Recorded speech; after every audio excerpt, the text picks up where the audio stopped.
Hi guys, welcome back to week 4 of More Than a Statistic. My name is Justin Griffin. I'm a 11-year grateful, thankful, recovered addict. Hey, what's up, everybody? Glad to see y'all again tonight. I'm Michael, grateful believer and follower of Jesus Christ, recovered drug addict and alcoholic. Just recently celebrated 8 years this year. Um, really glad to see y'all here again tonight.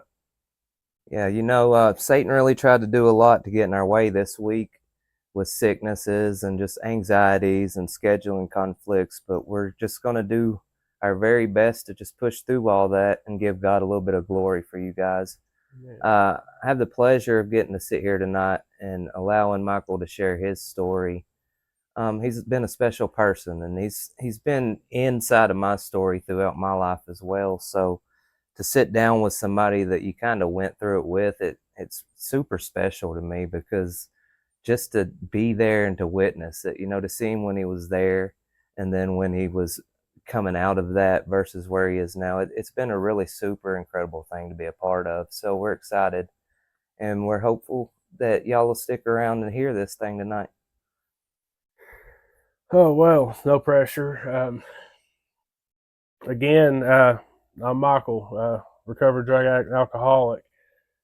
Um, I'm going to try to share my story tonight to the best of my ability and continue to give God all the glory in it throughout the process. It's been a few years since I've shared my story. Um, it's been a while since I've thought about the vulnerability side of where I came from and how I became who I am today. Um, I've got a lot wrote down.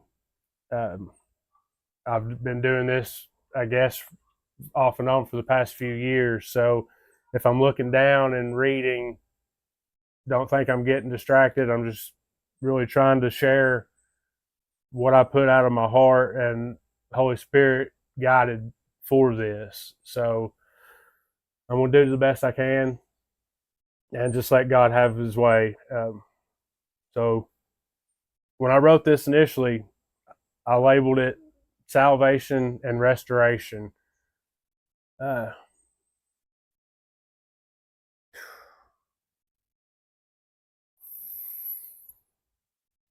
Restoration's a big one, very grateful, very grateful. Lord, just have your way. Started out Romans 10:8-13. It spoke on being saved and letting Jesus into your heart. When Jesus saves you, he does it all at once. When he comes in all the way. Those of you that have received his grace, you'll never be more forgiven than you are right now. He forgives us completely. Forgiveness comes instantly, but freedom is little by little. I accepted Jesus into my life when I was 10 years old. I truly felt that Jesus come into my life that day. And I saw a change in my life. And before I get going, let me just fill in that blank of 0 to 10. I grew up in a broken family. My parents were married and divorced twice by the time I was 7 years old. Uh, it was complete chaos all the time, yelling, fighting, and there was always just a lot of noise. And when I was 7, I was given the ultimatum of who I was going to live with.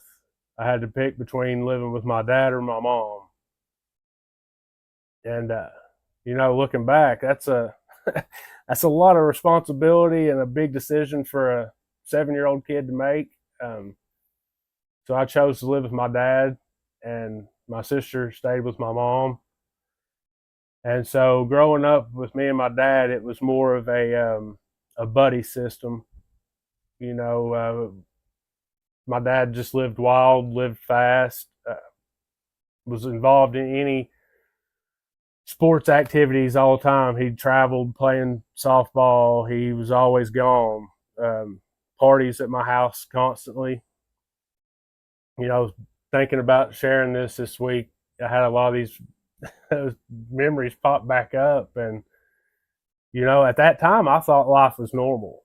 I thought that the things that I was seeing, the parties, the uncontrolled chaos, I thought that was normal.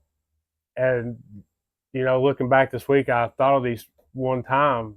My dad had a party, and 7 years old, seen a dude get his head ran through the back of in my wall in the apartment, and everything just kept going. It stopped for a second, and then everything just kept going. But then those traumas that created through that, like I was always scared as a kid. Like I remember, like I'd always be scared at night, always like waiting for something, anticipating something, and so it's chaos. It's always chaos. We moved a lot. It was always one place to the next. I spent a lot of time with my grandparents as a kid, and so moving on up to the 10, my mom was married at that time with my stepdad, that they were together for 10 years. So at that time, he was a good father figure to me. He was showing me how to start working. He was like having me help in the yard, helping, like making me be responsible. Like I didn't get those things. Me and my dad lived in apartments, and if anything ever got broke or needed fixed, like he always said that somebody had a job to do that. You know what I mean? Like that's what their role in life is. It's so crazy now. Like looking back, like I can't even. Like how did he pay to fix those things? So my mom kept me in church a lot, and I remember really like feeling good when I'd be with all these other kids and going to Wednesday night services and youth groups. It was always so fun, like it was normal. I think like the noise stopped. Yeah. You know what I'm saying? And it was like I felt okay. And then when I had to go back home, it was right back at it. And man, that day when I saw that sermon when I was 10, and I walked down the aisle and I gave my life, that pastor, he came to our house that Sunday evening. Pastor Roberts, great man. And I wish all pastors and youth leaders, preachers, whoever, this should be a staple. He came to my house and made sure that I knew what I'd done that day. Showed me what it meant in the Bible, showed me the steps of salvation, walked me through the whole process to help me understand more, right. And like I still remember that today, 45 years old, you know what I mean? And when I accepted God into my heart that day, like I felt change. Like I remember going to school, I was in 6th grade. I started going to school wearing Jesus shirts. Do you understand, as a 6th grade kid going to middle school, inner city, walking in all of a sudden with Jesus shirts on, like it was a little run, man. But I felt change. I tried to implement it out for a minute, but things were so chaos that I gave up that quick. I don't want to get sidetracked with all these bits and pieces, but I just want to make sure that like I'm fully showing where God was always in play in my life from a child to current times. And that goes to show, when you truly accept Jesus in your heart, he's there. Like he's not leaving. We leave him. I've learned, like, we leave every single time. He never left us. Even when we thought, why'd you leave me? What? We left. But I soon continued doing my own thing. And foolish things, being rebellious, I never talked to God unless I needed something. It was kind of like when Moses brought Israel from the Red Sea. God parted the sea, saved the children from Egypt. They praised him, and then shortly after began complaining again because of thirst and hunger and a lack and their lack in complete trust of God shows that it was only for the moment. But when things get hard, you get distressed and you want to give up. But in life gets stressful, life gets difficult. We must remain faithful and on His word and not on our own understanding. I did that continually, not realizing the blessings and chances and on saving grace. Before I'd seen the difficulty and think God was punishing me or just didn't care. Maybe I was just too unworthy to be used by Him anymore. And that mindset and that lifestyle led me into a life of bondage, is which began the years of my using. Um, Started using around the age of 15.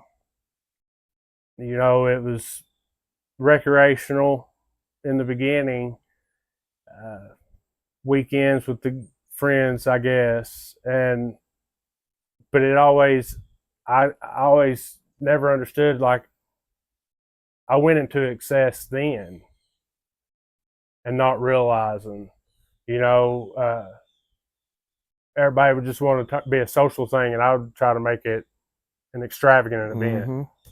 To the You know, limit. like everything had to be full blast, and there again, I look back and it was just trying to drown noise.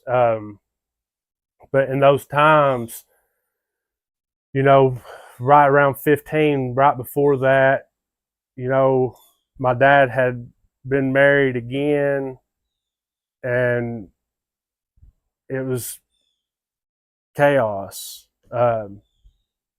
You know, it was the constant party, the constant run. And I always felt like I had to act out to get some kind of attention. I had to show out to be heard, I guess. And that was around the time in those years when I realized the only time that I ever got praised or got acceptance or like kudos, I guess, was when I was on the basketball court.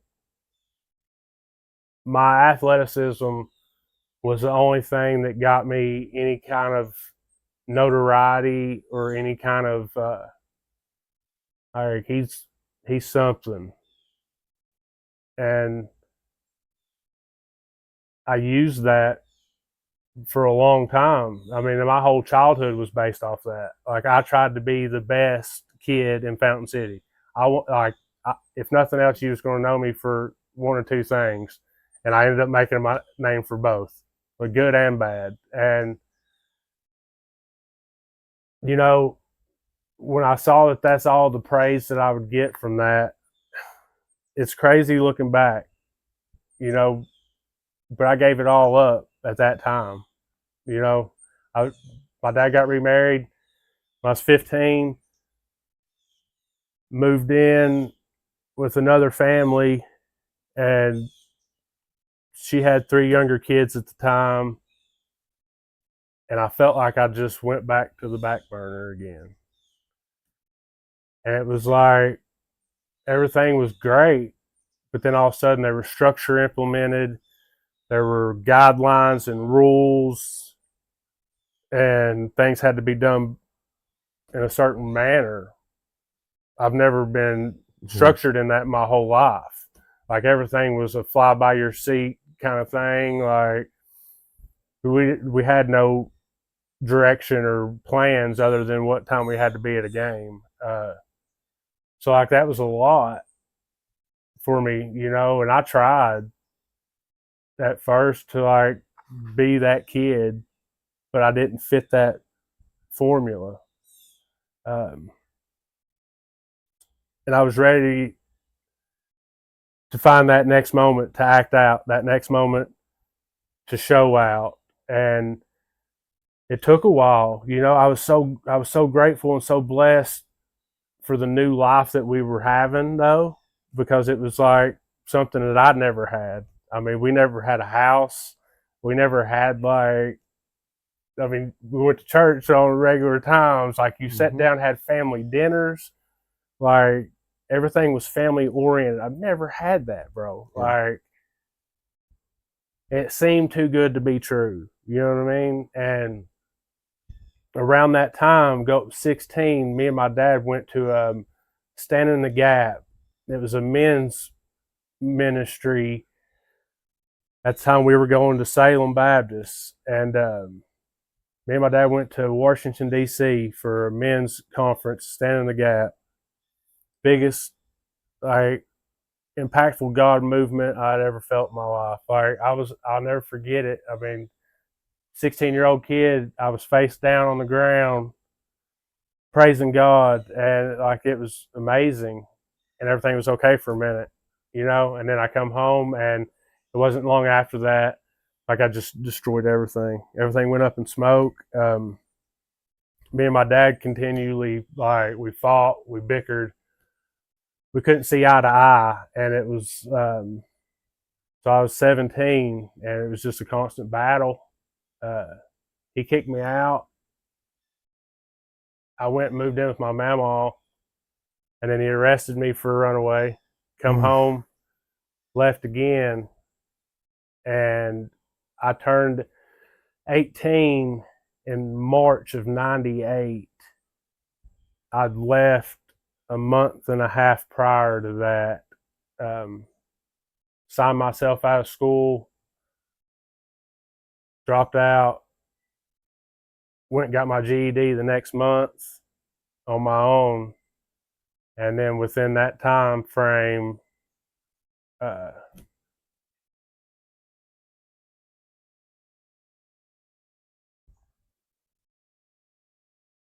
Use him, Lord. so within that time frame, me and a couple of guys made some really bad decisions, and which led to me catching a felony charge at 18 years old. Never been in trouble a day in my life, and was all of a sudden looking at 30 years. And, through that time, I didn't believe that I didn't pray then. I didn't ask for anything then. Like, I just sat there and I just sat in it, and I was waiting for somebody to come.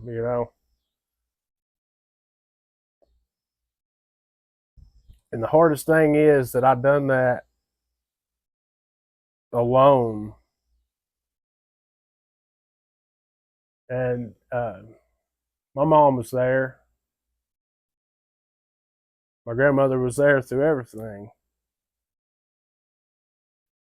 I had some there, but there was some I just really wish I could have been there through that with me. And I ended up taking all that on myself.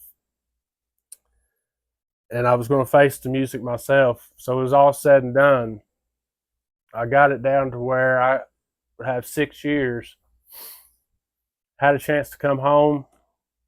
I got out of jail, and they gave me an opportunity to make it out if I could do it on the streets without going to prison. So I tried. I tried for quite a few years.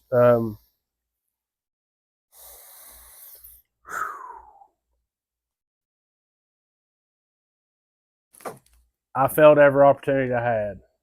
Every halfway house, drug court,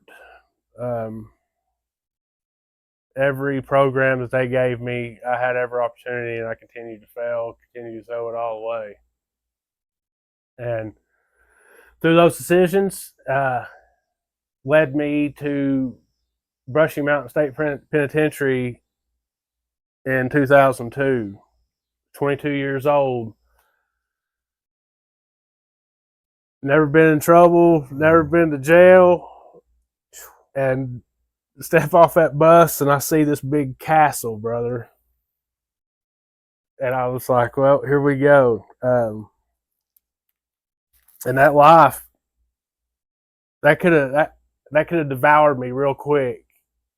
And it was all God, man. Like, God was there the whole time.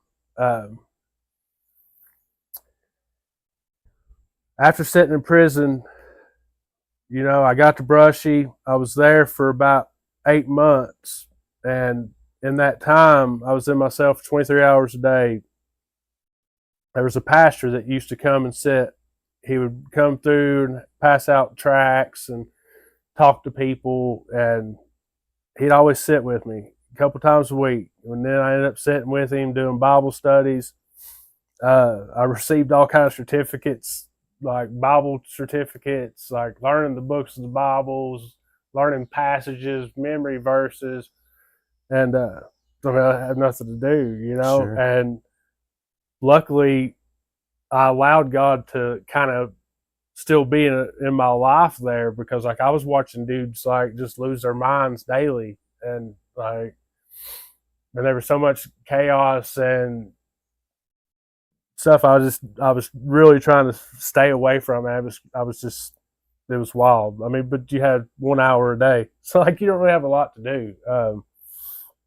I sat with that man forever, and through that man showing me he still loved me, he forgave me and wanted to use me, and that was part of my salvation. I didn't see that then, and I was still mad at God for putting me where I was at. I felt like I didn't belong there. Um, a year and a half later, I got moved to another facility, and I stayed at Morgan County for 2 years. The first year and a half I was there, I went to a church service one night, and after the church service, a lady came up to me, asked me if she could speak to me, and I told her yes. And she said that during the worship, she saw a halo around my head, and it said that God was going to use me. I didn't believe her. I didn't put any more thought into it after that. I just kind of brushed it off. That was another God intervening moment. And I really forgot about a lot of those days. And so a few years after this happened, so I know that this is going to tie in, but I need to tie these. You know, when that lady spoke to me and she gave me that word, I didn't believe it. You fast forward a few years later, another lady told me the same thing, that God had a purpose for my life, had a ministry for me. Don't stop doing what I'm doing. Random stranger just come up out of nowhere and told me this. And, you know, I've never put any attention into these things. Like, I feel like they could, I know that it's real. I know God's there, but it's still so hard for me to believe that He can use somebody like me. Like, how am I worthy enough? How am I a good steward to be spreading God's word? Who am I to tell you that you're worthy when I struggle with that? But I feel like we're showing each other we Yeah. all are worthy. Um, I didn't believe any of those things. This part of the little by little steps to freedom is what we go through. My life remained in chaos. Once I came home, my addiction grew worse. I ruined more relationships, lost trust from everyone, didn't trust anyone, didn't love myself. The enemy had me believing I was a drug addict and a failure. It's all I'd ever be, but God intervened again, bringing a childhood friend back into my life that became my beautiful wife and the best mother of our son, Jax. I began to see a glimmer of hope again, but there's always the enemy whispering in my ear, "You're not good enough. He's not going to use you." So, what do? I listened. I continued causing destruction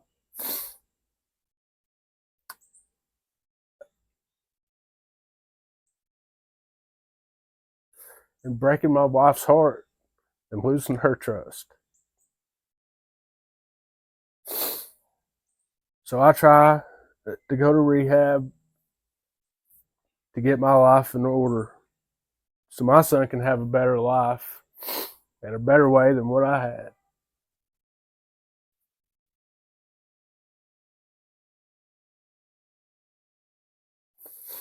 Because I was doing nothing but becoming the same father that I had. And I resented everything about it. So I went to Michigan to go to rehab. I stayed for over 60 days. Thought I had it figured out. Come home. To not long after that become a failure again.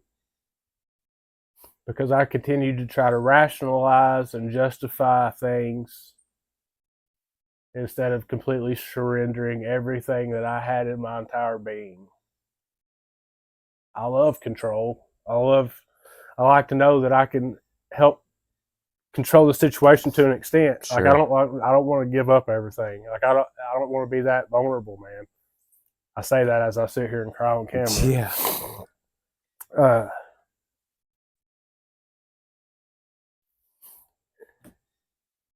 And I was there, I was home, I was working, kept a job, but I was never present. I was not a present father. I was not a present husband. Like I was still that selfish person that was looking out for whatever I could get out of the situation to make me feel better.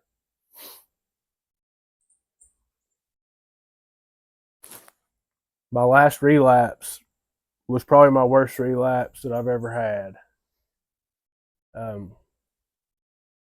I left Father's Day weekend 8 years ago. I was at my lowest of lows at that time, and I was ready to check out. I didn't want to be around no more. I felt like I was a hindrance. I felt like I was doing nothing but burdening everybody.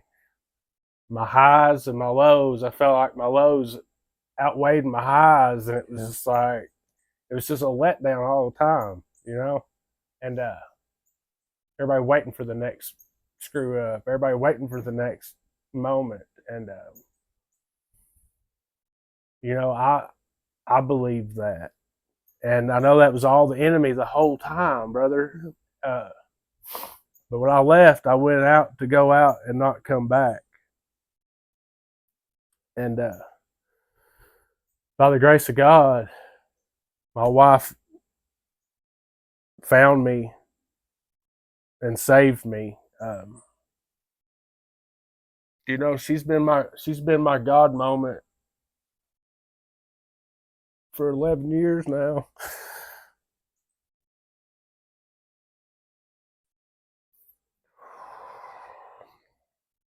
She ain't never left me, brother. She stood there. She went to war. She went to battle with me through everything. She's one of God's toughest warriors, and I don't know why she's chosen me so many times, but I'm just so thankful for that. And after that last horrible time out, man, she let me back. And I went to rehab for the last time.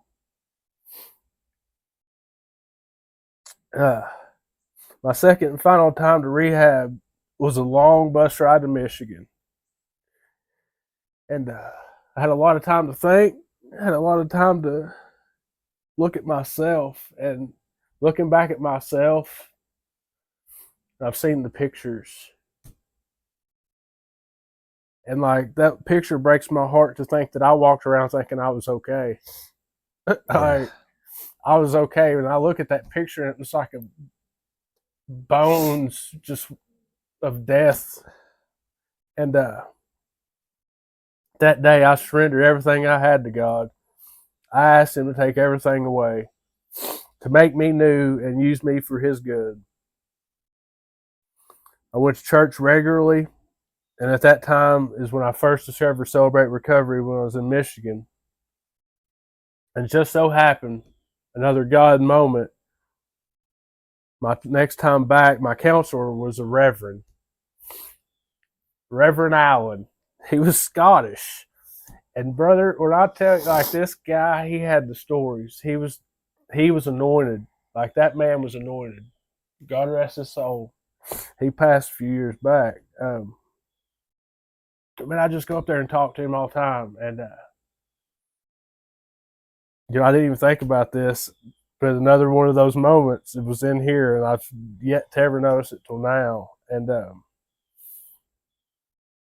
we'd sit and we'd talk, and then he told me, he said that God told him that I have a ministry that I'm supposed to fulfill, and I need to stop thinking about myself and think about others.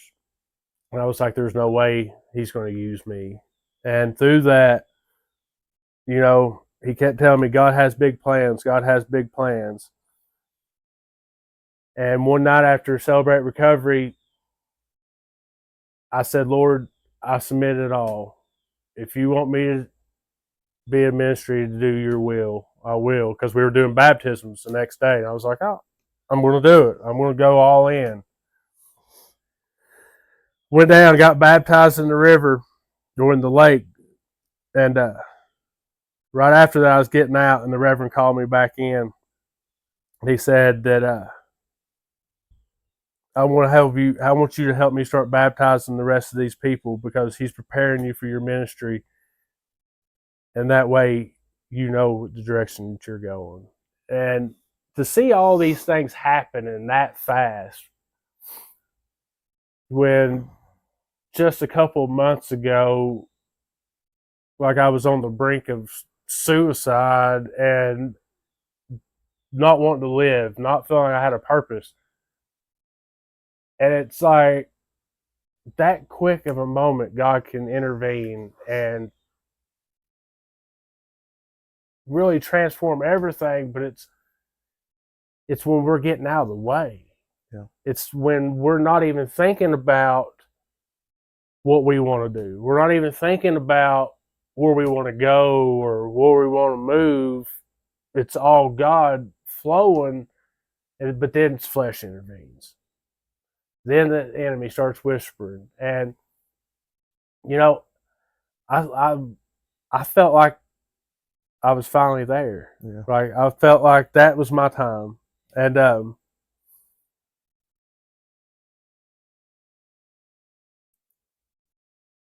I could never completely.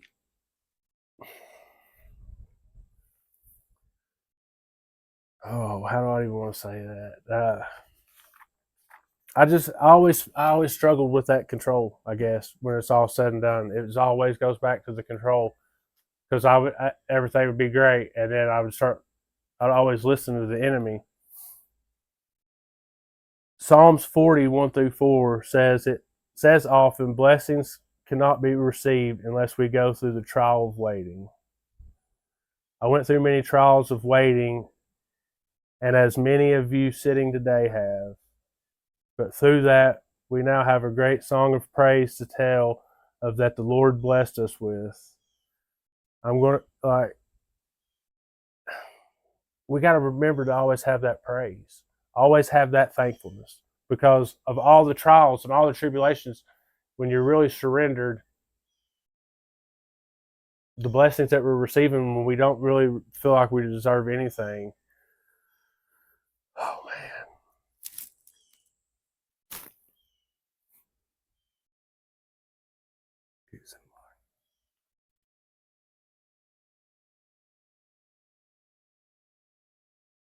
And when I came home, I hit the ground running. Like I was ready to conquer everything. And I guess it was kind of like I come in on that pink cloud moment, mm-hmm. Like I come home, I felt great, everything was okay, and I thought, this is it. And I was okay with being on restrictions. Like I didn't have money for the longest. I didn't have no debit card. I didn't have no cash money. but I was okay with it. Like I got to a point like I never even wanted any of that back. Yeah. Like, I do, especially a certain amount of it. It's right. like, no, I don't want Like that much. I never wanted it. Yeah. I didn't want the temptations of it. I still don't carry cash to this day I because of never have that. cash. Anytime somebody says you got cash, nope. Like my wife does. Uh, so I came in ready for everything, and I don't want to get sidetracked with this. I feel like I'm starting to hit rabbit holes, and I apologize for anybody that's still hanging on and bearing with me. Thank you. It's just been a lot to relive in this moment right here.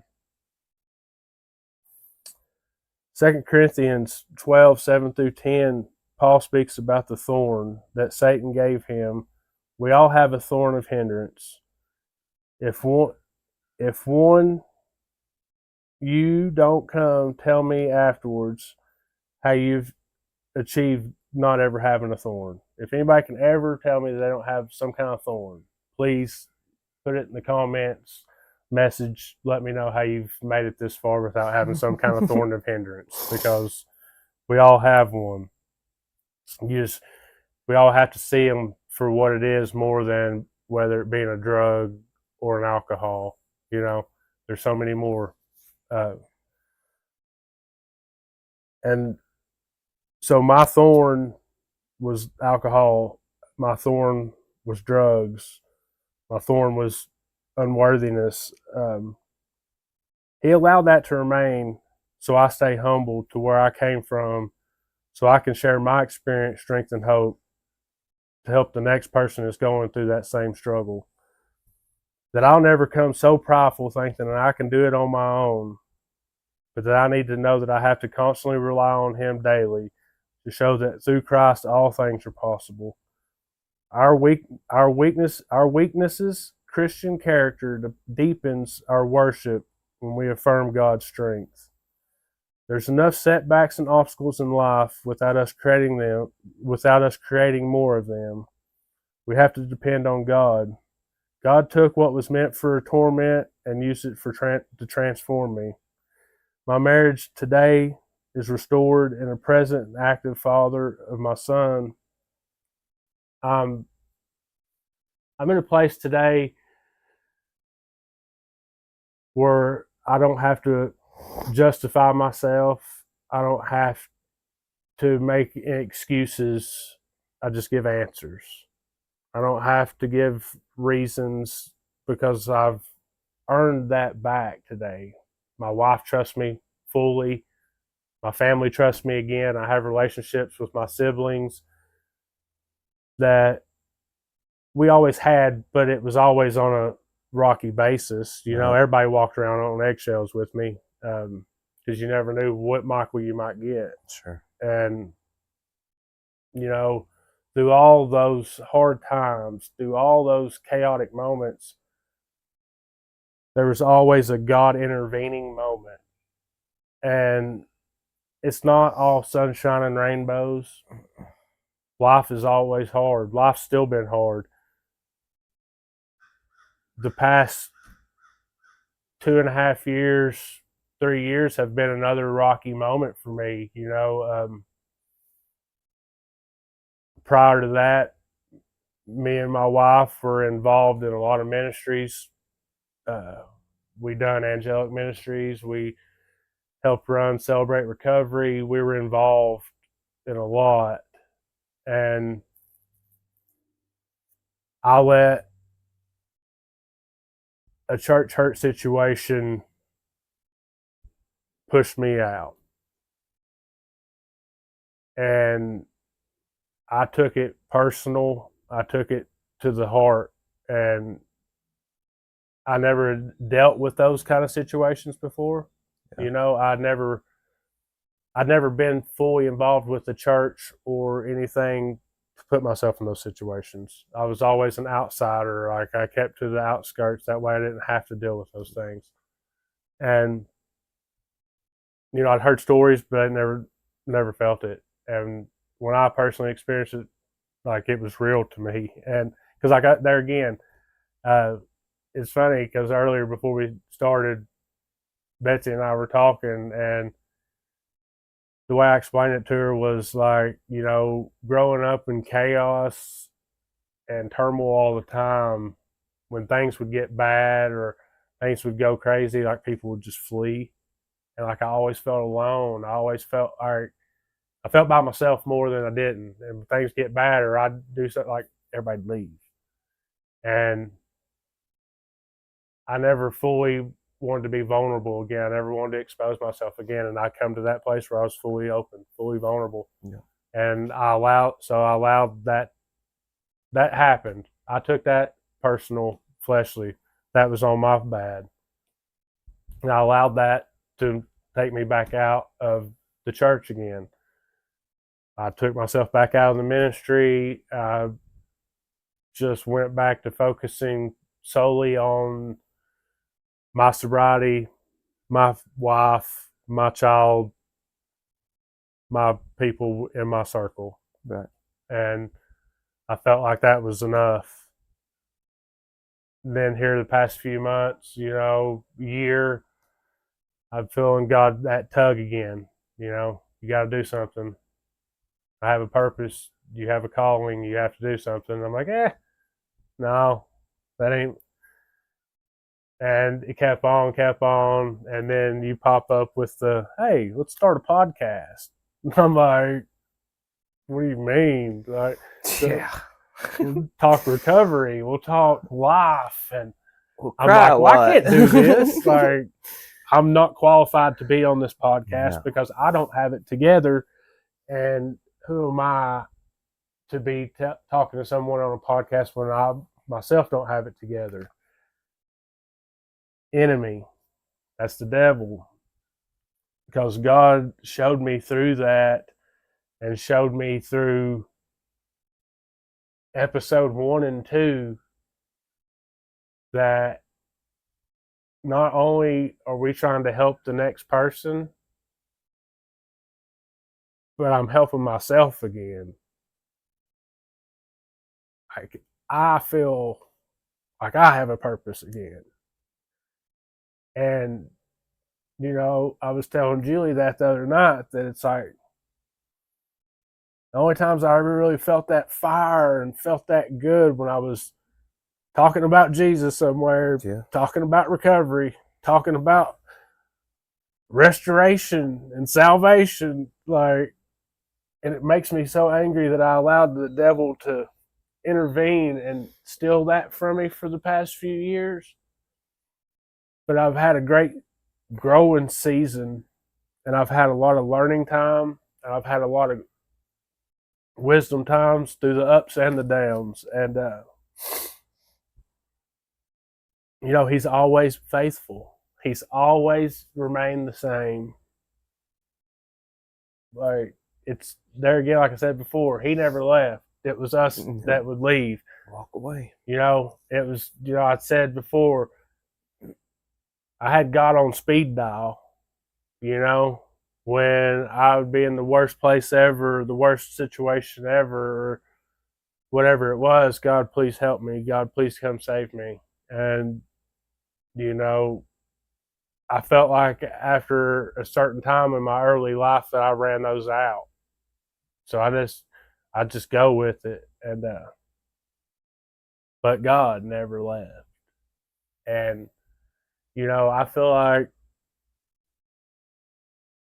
to close with the thorn, I don't want to get sidetracked off the thorn. I want to finish on that. The thorn is whether your addiction, your depression, your lustfulness, your whatever vice it is, you've got to continue praising God through that storm. Because there's going to be the highs, there's going to be the lows. You got to praise Him through the storm. Because what you see as a mess can become a message if you'll step back and allow it. Sure. And, I was once a seemingly hopeless drug addict that felt like I had no purpose, no passion for anything. And now I want to give all that to that next person, to the next person that's struggling, to the next person that doesn't know what to do or how to get out of the valley that they're in.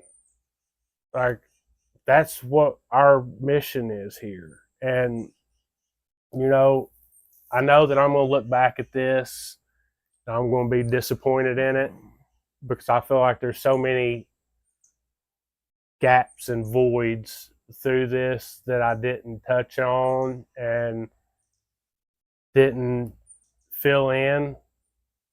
But I really feel like I shared the most of my story that I felt like I could share, that God shared through this time. You know, like, I really appreciate everybody being here and sitting through these sessions with us.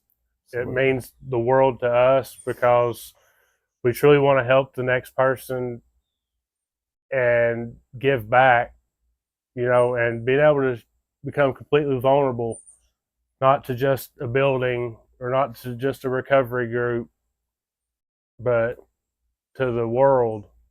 You know, that speaks volumes. Hopefully you see that. Hopefully you realize that we are serious with this and we love everyone out there. And, you know, it's okay. Today, it's okay not to be okay. Just take today for what it is. Take the moment, and whether it be an hour, a minute, or a second, you're here, and that's what we're doing. The next step. Uh, you know, reach out in the comments. Reach out to us personally if there's anything that we can help you with, whether it just be a simple little prayer.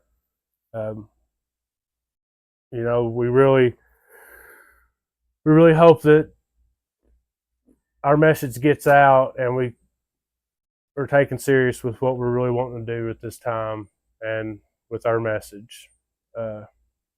Brother, I really appreciate you sitting through and letting me rant and rave and ramble. I hope I've done some kind of greater good. I'd say that was far from a rant or a ramble.